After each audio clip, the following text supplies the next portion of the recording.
Sharing by Learning. Oke, hari ini kita kedatangan tamu agung yang tadi sudah menyampaikan tausiahnya di acara kami di Yayasan Nur Fikri, yaitu Taghib Ramadan yang bersama Habib Kazim bin Ja'far Al-Haddad. Alhamdulillah, mungkin kita ngobrol-ngobrol aja ya, ngobrol ringan lah gitu kan, jadi biar nggak tegang. Sebenarnya sekarang udah tegang nih, baru pertama kali tenang aja, itu beginner. Baru pertama kali karena berhadapan dengan Habib, masya Allah. Kalian dulu harap pengen sekali berhadapan dengan Habib. Asli tolong Rasulullah, masya Allah ini ya. Jadi wah, benar-benar merinding. Jamaah fil akhirat sebagai menjadi kumpulin ini, dari kumpulin ini sama Nabi Muhammad SAW. Amin. Baik, mungkin ini ada beberapa pertanyaan nih. Ini dari teman-teman, ya dari teman-teman guru gitu ya. Ini bertanya, ya, Habib lahir di Indonesia apa di Saudi? Di Indonesia. Di Indonesia, ya. Itu berapa tahun yang lalu? Ya, tahun yang banyak ya. Banyak ya. Tapi Karena masih muda, tahun 80-an. Oh, berarti satu tahun kita ya? Seumuran ya? Enggak, angkatan muda dikit. Oh iya. Apa ada keketuaan tadi? Ini belajar di mana ininya? Pendidikan pernah di Bogor, di Jawa Barat, Cipayung, tempat Darul Pondok Pesantren Darus Saadah. Iya, di situ 4 tahun. Setelah situ 6 tahun. Saat di situ ke Tangerang, di Tangerang 4 tahun. Habis itu ke Kalimantan sambil dakwah, sambil belajar, terus lagi ke Jawa Timur. Habis itu Habib melanjutkan ke Makkah Al-Mukarramah. Di Makkah Al-Mukarramah hampir 11 tahun. 11 tahun. Itu ngambil S1 apa langsung di? Nah, kalau di Makkah itu Habib itu di pondok, itu kan universitas. Oh iya. Kayak masa pesantren. Jadi nggak ada titel ataupun apapun. Oh, kayak itu fokus menghafal Quran, hadis, dan usul fiqh, usul hadis, sudah semuanya. Di mulai sama gitu ya. Iya. Masya Allah. Langsung talaki dengan selesai. Masya Allah. Itu subhanallah. Ada lu pernah apa namanya belajar bahasa Arab? Satu kampus nih sama. Oh, ini nih, saya kita nih ya. Karena gitu ini. Itu kampus dengan dia belajar bahasa Arab di Bandung gitu ya, di Malang. Sempat daftar ke Mesir. Masuk, tapi ya tak kodarullah. Kalau emang karena orang tua tidak bekerja, kita baru kerja, kita butuh biaya untuk memberangkatkan. Kalau di Mesir itu kan biaya gratis, tapi biaya hidupnya nggak gratis. Akhirnya yang belum siap, akhirnya nggak diambil gitu. Ya, kodarullah gitu. Baik, selanjutnya ini di Indonesia ini datang di tahun berapa, Pak? Setelah 2018. Baru ya? Baru 5 tahun ya? 5 tahun di Indonesia berarti ya? Itu langsung menikah, apa udah menikah duluan? Menikah langsung. Datang langsung nikah? Iya. Masya Allah, langsung dapat jodoh ya? Iya, alhamdulillah. Nah ini mungkin ingin cerita gitu, motivasi ini kan kita di SMP ya, motivasi belajar buat para siswa nih. Apa motivasi untuk mahasiswa biar mereka lebih giat lagi belajar agama, terutama agama Islam, apalagi bahasa Arab nih. Saya kan ngajar bahasa Arab nih, ada anak yang dulu, Mister susah nih, Mister begini gitu. Nah itu gimana tuh motivasi mereka biar bisa belajar semangat lah. Gitu. Sebagaimana di dalam Al-Quran dikatakan, "Fabassir ibadi", Allah Subhanahu wa Ta'ala di ayat ke-17 dan ke-18 dari surat Az-Zumar itu dikatakan kepada orang yang dibilangkan ibadi, kepada hamba-hambaku, kepada Allah Subhanahu wa Ta'ala, tidak kepada orang muslim ataupun non muslim, kepada hamba-hambaku untuk mencari ilmu, menuntut ilmu, untuk mendapatkan apapun yang kalian inginkan yang sampainya dengan Allah Subhanahu wa Ta'ala akan memberi hidayah. Yani kita di sini menuntut ilmu dalam harus semangat kalau kita menuntut ilmunya tentang ITE, tentang biologis, tentang ilmu apapun itu nggak harus dengan ilmu agama, ilmu Arab maupun Arab, kesungguhannya itu yang penting. Kita jika mau mendapatkan kesuksesan yaitu harus dengan sungguh-sungguh, maupun ilmu apapun itu yang harus kita capai dengan kesungguhan.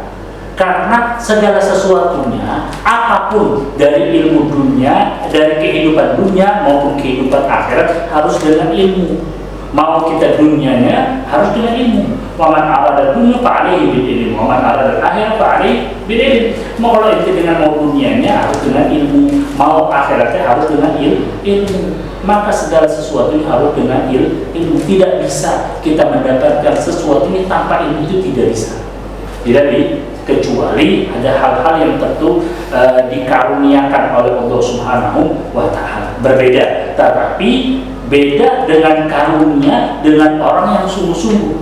Kalau orang-orang yang sungguh-sungguh akan mendapatkan kenikmatan dan rasa yang lebih. Kalau kita langsung tahu lahir jadi orang kaya, itu beda sama orang yang jadi payah, kerja, banting tulang, mendapatkan kaya, beda hasilnya dan kenikmatannya juga berbeda. Nah begitu juga orang yang mencari ilmu akan dia menyampaikan kesuksesan sama orang yang langsung dapat ilmu ataupun otodidak ataupun sekarang banyak nih belajar sendiri gitu. Ilmu-ilmu yang instan, maunya instan banyak tuh atau lagi yang belajar tanpa guru itu banyak tuh. Nah jangan sampai kayak begitu karena bisa menyesatkan, paham? Ya, atau lagi sekarang generasi copy paste, belajar lewat internet, lewat global kita tidak bisa ilmunya dipertanggungjawabkan. Alhamdulillah, yang penting ya belajarlah sungguh-sungguh. Sungguh-sungguh karena kita diciptakan oleh Allah untuk beribadah menyembah kepada Allah. Wa ma khalaqtul jinna wal insa illa liya'budun. Tidak ada yang lain. Diciptakan Allah, menciptakan manusia, jin dan yang lain untuk menyembah Allah. Kita bisa sih menyembah Allah tanpa ilmu? Nggak bisa. Nggak bisa. Apakah bisa kita sholat, puasa, zakat, haji tanpa ilmu? Nggak bisa. Diterima apa? Nggak bisa. Sah atau enggak? Iya. Harus dengan ilmu. Ibadah kita belajar amar ma'ruf, nahi mungkar, semua kita belajar harus dengan ilmu. Kita bermuamalah, jual beli harus dengan ilmu. Segala kehidupan kita harus dengan ilmu. Kalau tidak, kita akan bisa terjerumus kemaksiatan, terjerumus kesesatan, terjerumus yang lain. Maka semuanya kita wajib menuntut ilmu, dan ilmu itu tidak dengan gampangnya didapat. Kadang-kadang kita habiskan waktu, umur kita, tenaga kita, harta kita habiskan untuk ilmu yang dikasih oleh ilmu cuma setetes dari lautan. Setetes dari lautan.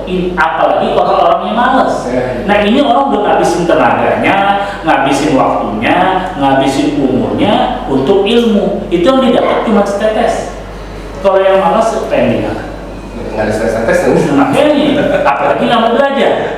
Iya, nah mereka kita lihat orang-orang profesor, orang-orang doktor, orang-orang insinyur, orang-orang yang tinggi. Apakah dia tidak belajar? Apakah cuma santai main game? Apa duduk aja? Apa cuma hadir sekolah tanpa mengulang pelajarannya, tanpa mempelajari? Apa itu? Enggak, mereka bersusah payah. Kadang dulu hidupnya susah dengan lilin, ada yang benar-benar untuk ilmunya benar-benar dihafalin. Dengan susah payah mendapatkan kesuksesan. Semua dengan susah melawan dengan lawan hawa nafsunya. Maka jangan harap kalau kita malas untuk belajar, malas untuk murojaah atau mengulang, malas untuk menghafal, maka juga kita tidak akan dapat ilmu. Tidak ada yang kita dapat, hanya sedikit. Sebagaimana ilmu itu bagaikan buruan. Sebagai kita ke hutan, ke padang pasir, ke lautan, kita berburu ikan, berburu rusa, hijau, kambing dan lainnya. Ketika kita mendapatkan apa? Kita mendapatkan udah pegang saja atau apa gimana? Harus kita ikat. Kalau enggak, ya kembali lagi kabur, akan hilang. Nah, ikatnya kita yang kita udah dapat ini seperti ilmu yang kita dapat dengan harus apa diikatnya? Dengan murojaah, dengan mengulang, dengan dihafal. Dan hafalan saja yang kita hafal harus diulang, kalau enggak hilang. Sebagaimana kayak buruan tadi, kalau kita udah dapat harus kita ikat, kalau enggak dia kabur, hilang lagi. Percuma capek-capek ngabisin duit, ngabisin tenaga, tapi tanpa kita ingat dan kita tidak hafal dan kita tidak simpan dengan mulangnya, maka akan hilang sedikit. Begitu ilmu. Itulah ya para siswa sekalian, ini motivasi yang sangat baik banget ini, masya Allah. Intinya kita itu kalau mau dapat dunia dengan ilmu, dengan akhirat dengan ilmu. Ya malah tadi kalau ilmu itu balik dari binatang buruan, itu saya pernah dapat tuh mahfuzat ya. Nah, dulu tuh pesantren kelas 7, kelas 1 SMP loh, program pesantren itu mahfuzat itu tuh, apa saya lupa. Al-ilmu as-sayyid. Ilmu kasaid. Aduh lupa lagi. Seperti buruan, 3 buruan. Ilmu as-sayyid kalau kita baca koi dulu. Kalau kita buruan itu, koi sudah kan lebih balik wasilatan itu kan. Ingat lah, pas disampaikan waktu jadi ingat saya bahwa benar ya. Ini jadi motivasi buat kita semua, siswa semuanya ya. Biar semangat lagi mendapatkan ilmu, mencari ilmu, jangan males. Ya, seperti yang tadi aku katakan bahwa kita tuh belajar ya, yang Allah kasih itu tetes. Nah, itu surah Al-Kahfi masalah. Iya. Kalau kan al-bahru min dari kalimat Rabbi, dan al-bahru qabla pada kalimat Rabbi. Kalau Masya Allah, Masya Allah ini. Apa ini? Mudah-mudahan kita bisa bertemu lagi. Amin. Nanti bahkan di surga Allah Subhanahu Wa Taala. Amin. Mudah-mudahan aku undang deh kalau ada waktu mampir ke rumah. Insya Allah. Di mana nih? Di Condet. Tadi lupa. Di Condet. Condet iya. Condet Di Masjid Al-Hawi. Al-Hawi. Pokoknya kalau dari Cijantung itu tuh. Oh berarti lewat inian apa Kopassus lewat TNI. TNI maksudnya. Masuk sampai ujung mentok. Mentok toko minyak wangi. Iya depannya kan ada masjid itu orang hijau gitu. Saya pernah ke lembaga Tahsin Usmani. Di mana?